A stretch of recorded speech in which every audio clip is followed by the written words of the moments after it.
So, good morning. My name is Philippe Bravard. I'm the economic counselor for the French Embassy. I have been for 2 years in Riga, and I was posted before in Estonia, Bulgaria, Nigeria. First of all, I will give you maybe too many figures, but just in order to feel confident with the French market.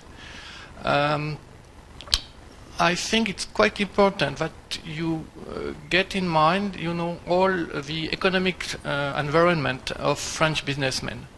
It's quite different from your country, and I'm sure you will understand a little bit the situation. When you are reading, a few newspapers like FT and so on, you have always a feeling that something is wrong in France, but after 20 years, you can see that this country is quite rich and still going on. So I will give you the first figure. It's what my ambassador told you, that France is the second largest economy in Europe and the fifth largest in the world, so after USA, China, Japan, Germany.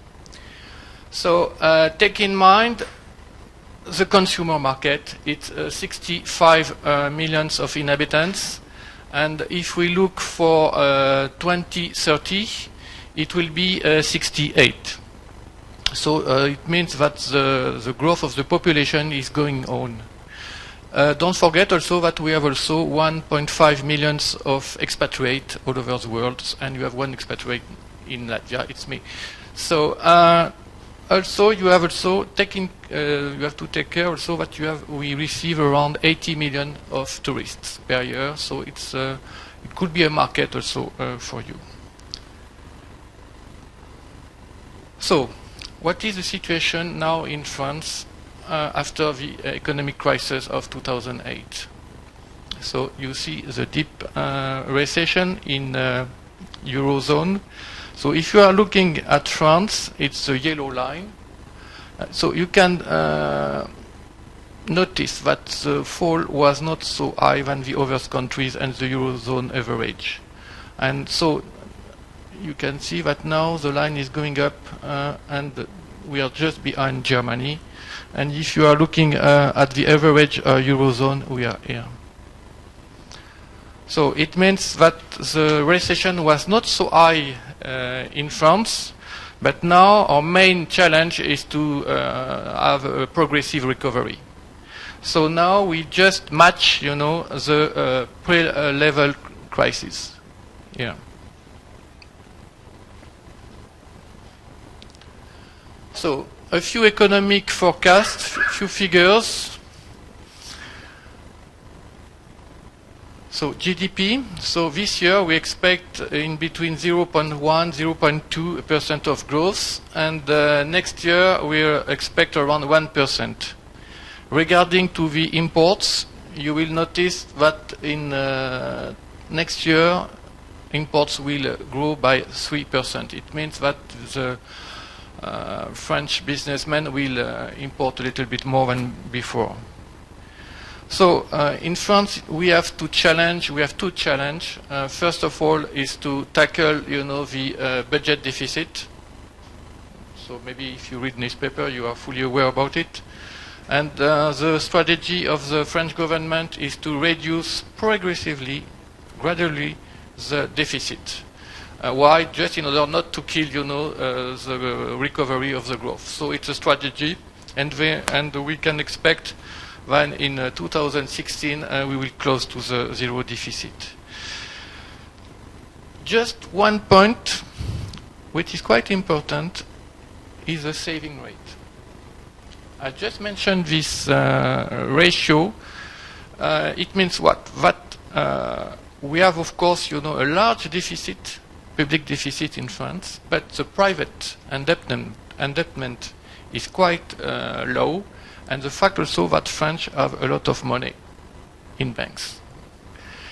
The key problem for the French economy that this money is quite sleeping money. So we have to find solution that this money has to be invested to finance, the economy. Till now, this money is not doing so well, you know, a level, a mean to boost, you know, the recovery. So, but at least it means that money is there. Regarding the wage, so you can notice that till now, you know, it's gradually going down and the increase is quite reasonable. Inflation is also quite down. So this is the last figures we can expect for next year. So when you read newspaper, you know, there is one subject going on. It's regarding the French competitiveness, and so you will meet, you know, a French businessman who have to tackle, you know, competitiveness. So till now, the cost to setting up, you know, a company and to operate this company is in the average, and it's less expensive than in Italy, United States, Germany, or Australia, or Japan. Of course, you know, a few countries are a little bit more performant, like United States, United Kingdom, and so.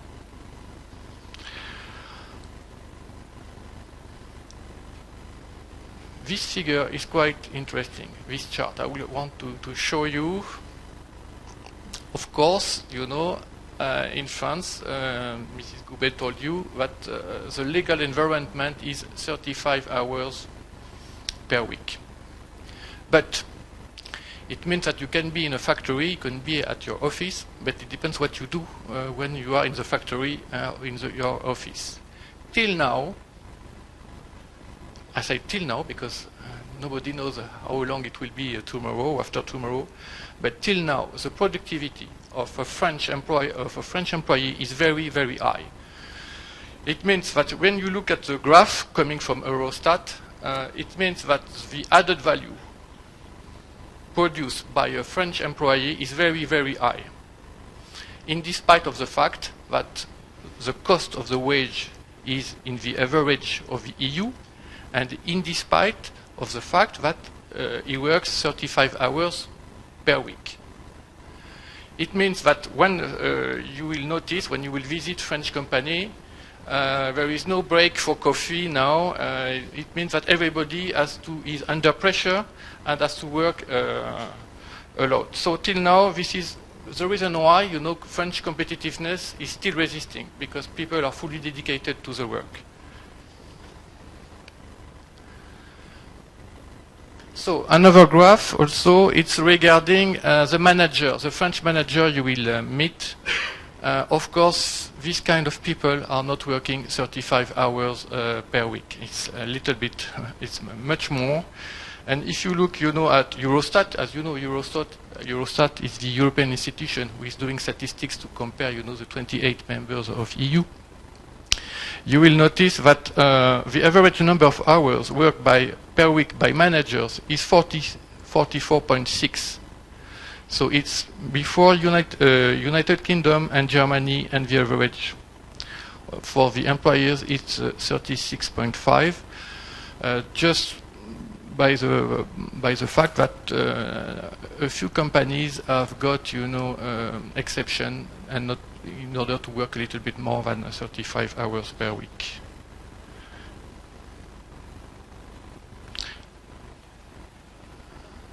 So energy and internet.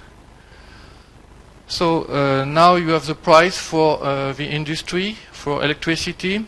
So till now, you know, it's one of the lowest in EU. Why? As you know, we have in France 19 nuclear power stations. It means around, you know, 58 reactors. And so 75% of the electricity is produced by this nuclear power station. So it means that for the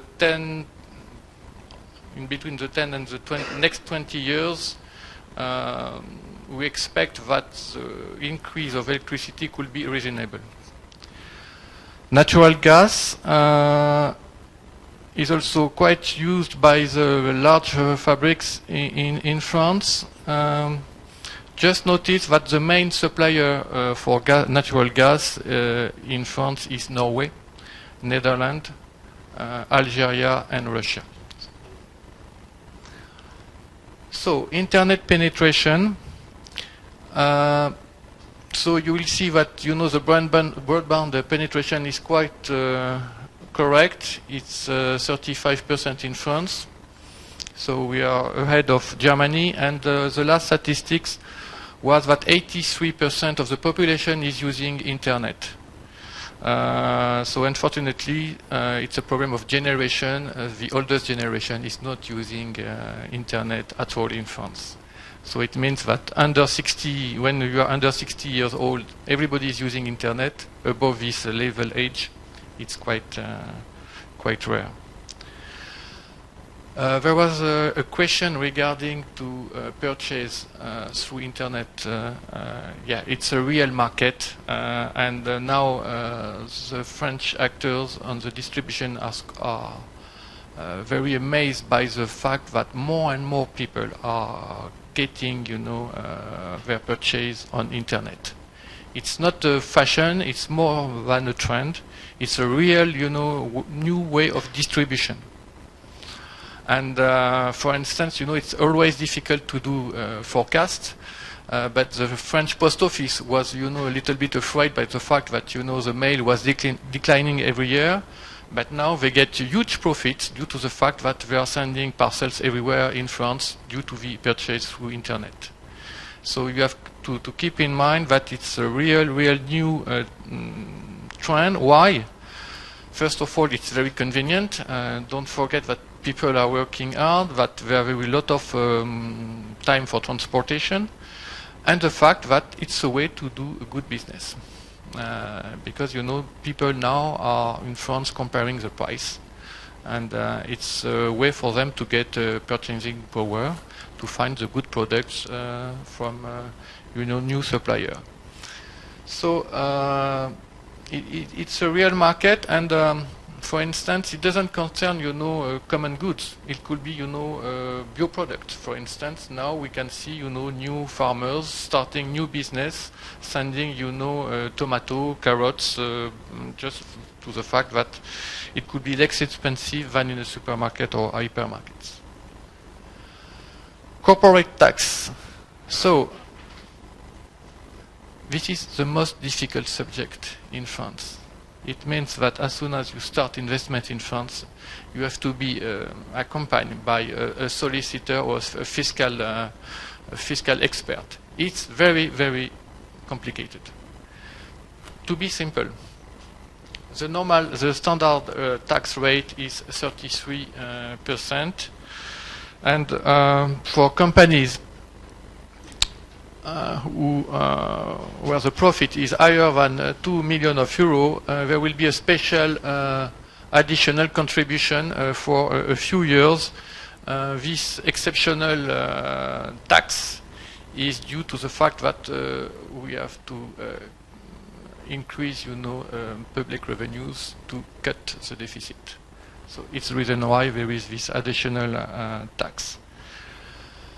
For small companies, it's the same tax rate, but it could be reduced to 15% for the for companies who have a very small profit, under 38,000 euro. So this is the normal regime, but after you have exception, and it means that you cannot get tax relief if you invest with innovation, research, and development. In such a case, you will get, large rebate. But for this, I prefer to let experts to give you, the best answer, because it means that it's quite complex. So, VAT. This is the main difference with Latvia. We have different tax regime. Till now it was VAT, the normal rate was 19.6, and due to the fact that we have to cut the deficit, it will be increased a little bit. It will be the first time after the crisis. So normal rate will be 20%. The reduced rate will be increased from 7 to 10%, but at least you have another reduced VAT rate at 5.5%. This is quite important because this rate concerns foodstuff. So all of the food will keep this VAT rate. And you have a special one, VAT rate 2.1%. It's for newspaper. So you have to be fully aware about the fact that in which product, in which rate your products could be taxed later on. Wage. So just to give you the last figures, to give you an idea how people are earning money in France. I decided to show you the median wage. It's quite interesting. What does it mean, median wage? It means that according to this ratio, one French salary earns 1,717 euros per month. It means that 50% of the population is gaining less than this amount and 50% more. So if you look at the average of EU, it could be it is 14,653, and for Eurozone it's 17,000.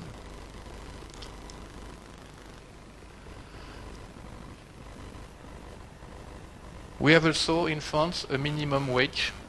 What does it mean? That it's if you are working according to the legal environment, it means that you can't earn less than 1,430 euro. I was just listening to the radio this morning that Germany will get very soon also a minimum wage, and it will be very interesting to know what could be their minimum wage. So net wage. So net wage, what does it mean? It means what receive, the salary, is 1,121. So if you compare to many countries in Europe or Nordic countries, it's not so much.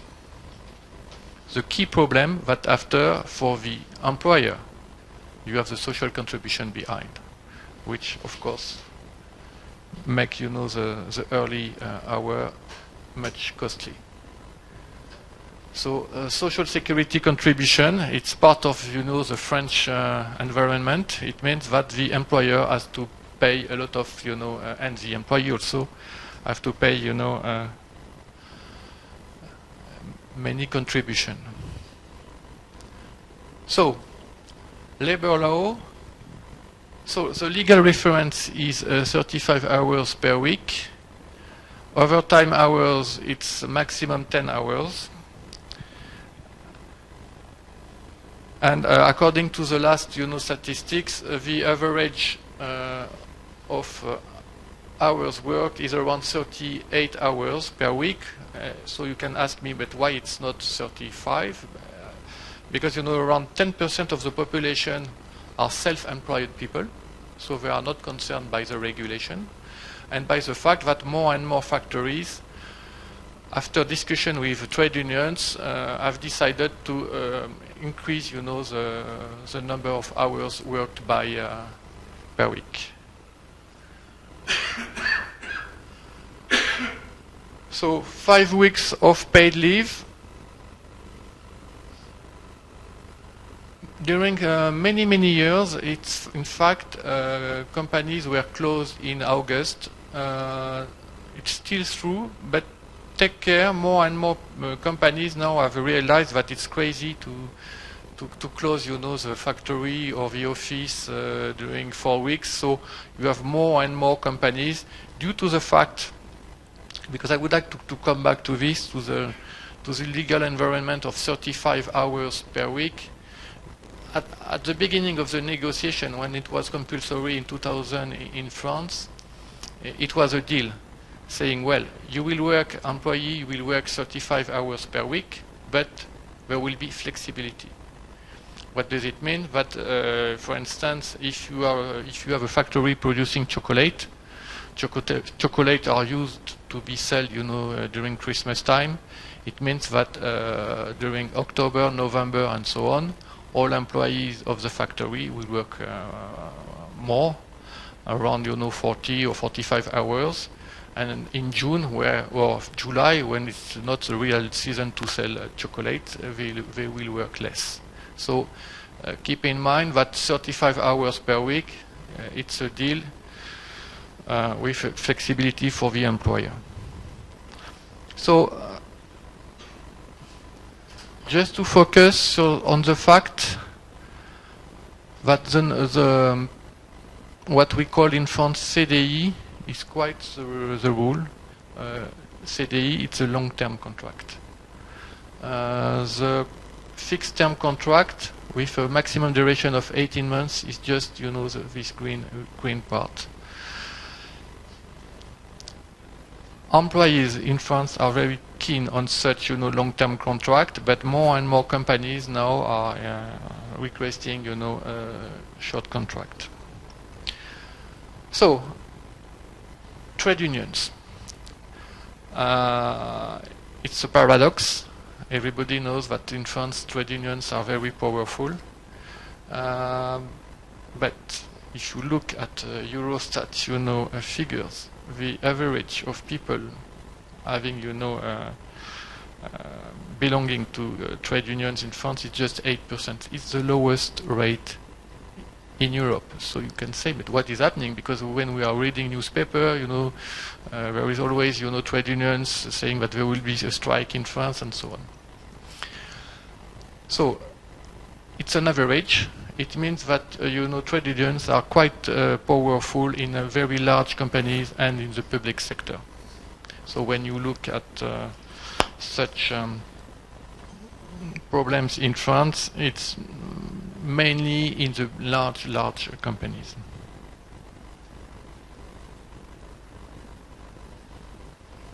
So this is an interesting, chart to show where is Latvia, and I decided to include Latvia in the Nordic countries. I will explain you why. And you see that your competitors, your neighboring competitors, are far ahead. So Norway, but Norway is not the best, example, because they export to France natural gas, so we can exclude from the chart. But Sweden, Finland, Lithuania, Latvia, and Estonia. What does it mean? It means that this circle, this blue circle, is the total amount of French imports per year. The total amount of our imports is 515 billions of euro. It means per year that we import 515 billions of euro. Part of Latvia is 271. Finland, it's an interesting case. It's 2 billion of euro. When I was posted in Estonia around 20 years ago, the image of Finland was fully unknown in France. Fully unknown. So we can compare a little bit with Latvia now. At this time, the Finnish authorities decided to launch a very huge campaign in France to build up, the image of Finland. And at this time, 20 years ago, they decided to have two symbols to create, an image of Finland for the French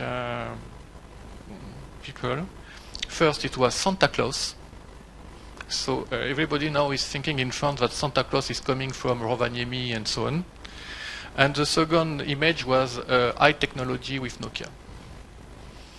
And at least now, the image of Finland in France is very high added value due to the fact that they insist a lot about design, explaining that the Finn design is the best in Europe and all over the world and so on. So you can build up one image, and I think so. Of course, Nordic countries represent 3% of the total amount of imports of France, but it means that you have space to involve and to increase, you know, your the sales of your product.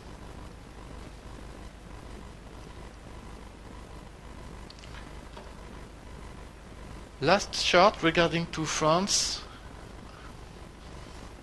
It's GDP distribution by sectors. What does it mean, this chart? It's, as you know,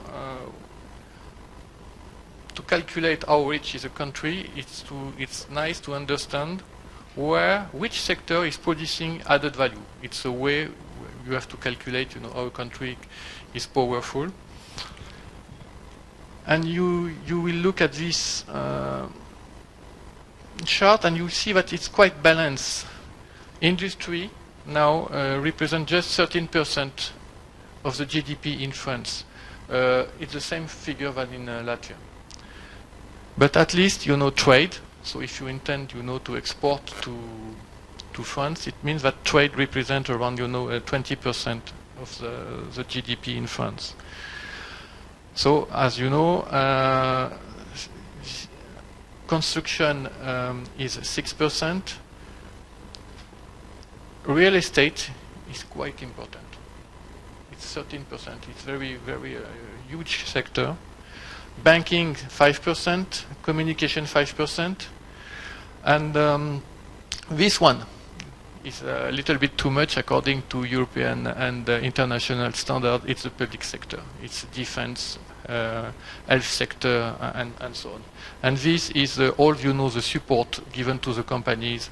So it could be, you know, accountancy, it could be professional, scientific, you know, support, and so on.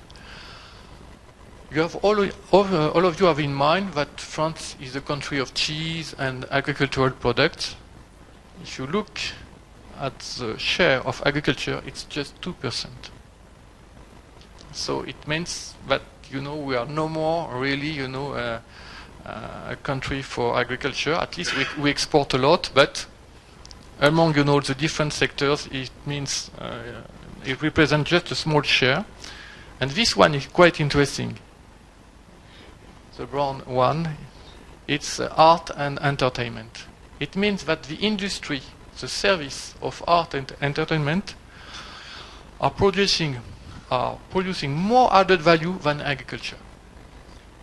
So when I was doing this chart, I was even surprised. I was checking twice, but now, you know, the industry of theater, the industry of books, the industry of museum, the industry of movies are producing more added value than the agriculture. So it was a real surprise. So keep in mind that France is no more, you know, the country of agriculture. It is, but it's something else also. So if you want more information, you can go on in internet.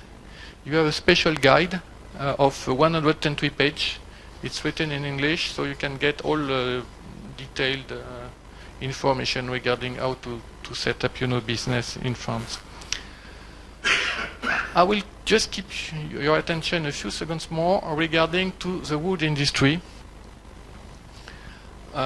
because when you look at the global picture regarding to France, you have the feeling that it's a country fully dedicated to the forest industry.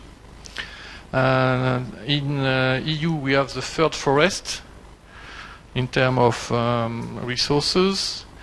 We have more than 400,000 people working there, and it's a turnover of 50 billion. So you could say, wow, it's a huge production, but at least we have a problem. We have many actors and small companies in this sector. So it means that, to give you more details, that 30% of the land is covered by forest, but only 67 is exploitable. It means that we have so many private owners. But in fact, you know, many owners of the French forest keep the forest like it was, you know, a biosphere. You know, it's a small forest. I don't exploit. I don't use it. So it means we have 3.5 million of private owners all over the country. So, markets and trends for you and for Latvian products. Regarding to the wood packaging sector, until now France is a leader in the packaging timber. But for the other sector, we are a fully open economy and we import a lot. Just to give you figures, furnitures, the amount of furnitures imported from abroad per year is in between 6 and 7 billion of euro. And all French distributors are looking for the supply, for the overseas supply. And now we have more and more furnitures coming from China. Second sector, quite open, fully open, is a timber for a building. We have now a new dynamic in France. It means that more and more people are interested to buy, a wooden house. For many reasons, till now, to build up a wooden house was quite expensive in France. It was around in between 15 and 20% higher, more expensive. But due to the fact that we have in France new regulatory thermal standards, the situation is moving. And more and more now, new units are incorporating, wood. And according to the last statistics, in a new house in France, you have 10% of wood inside, in terms of value. So, now we can say that in France, we build up 215,000 new house. I'm speaking about house for family per year. And among these 215,000 units, 7% are wooden house.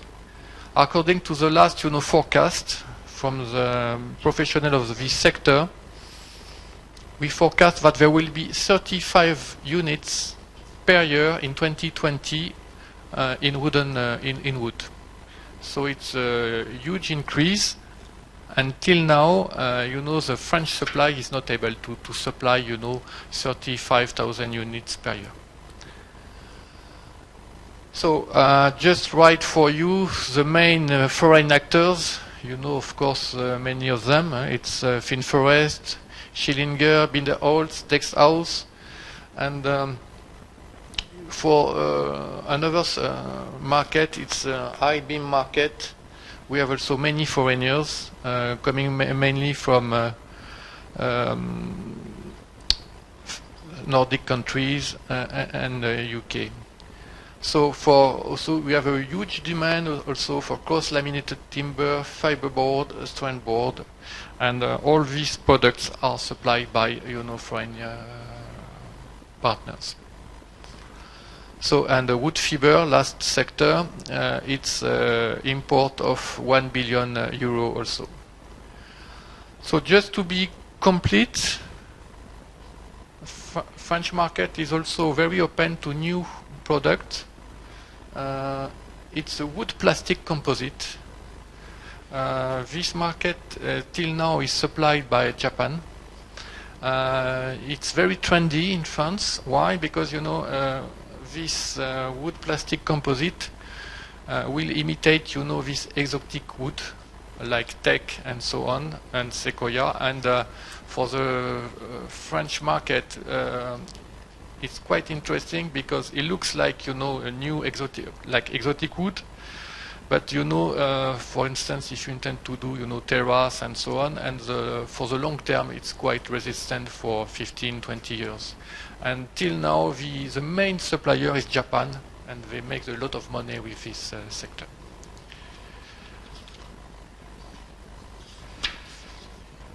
So it was the last focus, and I'm ready to to answer to any question. Thank you for your attention.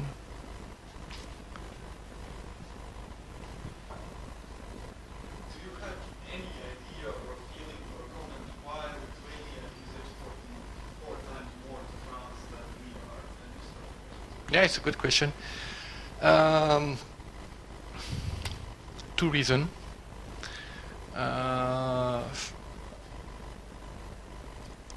The fact that among the 3 Baltic states, this one is for a long time more, aware about, the French market, and for the second reason that they are close to the Polish market, and it means that many Lithuanian businessmen have link with Poland, and as you know, we are the first investor in Poland, so it was much easier for a Lithuanian partner to get confident with the French market due to the fact that they have strong links with Polish partners saying, well, I represent French product, or I export to France, I can help you, and so on. So it's for these 2 reasons. And also that the diaspora also of Lithuania is much large in France. So diaspora is always playing a role. And as you know, the Latvian diaspora, unfortunately, is not in France, but more in UK, Sweden, Norway, than in France. So, regarding to the cultural aspect, I will not say anything, but keep in mind, I would like maybe to come back to the... Is it possible to come back to the first page? Thank you. So, is France a Latin country, or a Central country, or European country? If you look at the position of my country, it's in the middle. So, France, of course, is not the leader of the Nordic country. But it's not also the leader of the southwest of the country of the southern part of Europe. We are in between. So, in any subject, time to time, it's not easy to fix the cursor. Are we fully Latin? Are we Central? Or are we Nordic? So keep in mind that depending on which subject, it could be economic, it could be cultural, it could be any subject. Your approach has to know, well, this man looks like a Nordic one, or this man looks like a Latin one, but it depends. So so keep in mind that it's a quite complex country, and people are have different opinion, different way of style, different approach. But I can't say that, okay, the French are always like this. It depends on. So please be a little bit patient, and you will appreciate, your partner. But of course, we are not British, we are not Spanish, we are in between, and we are not German. So this is the difference. Okay, thank you.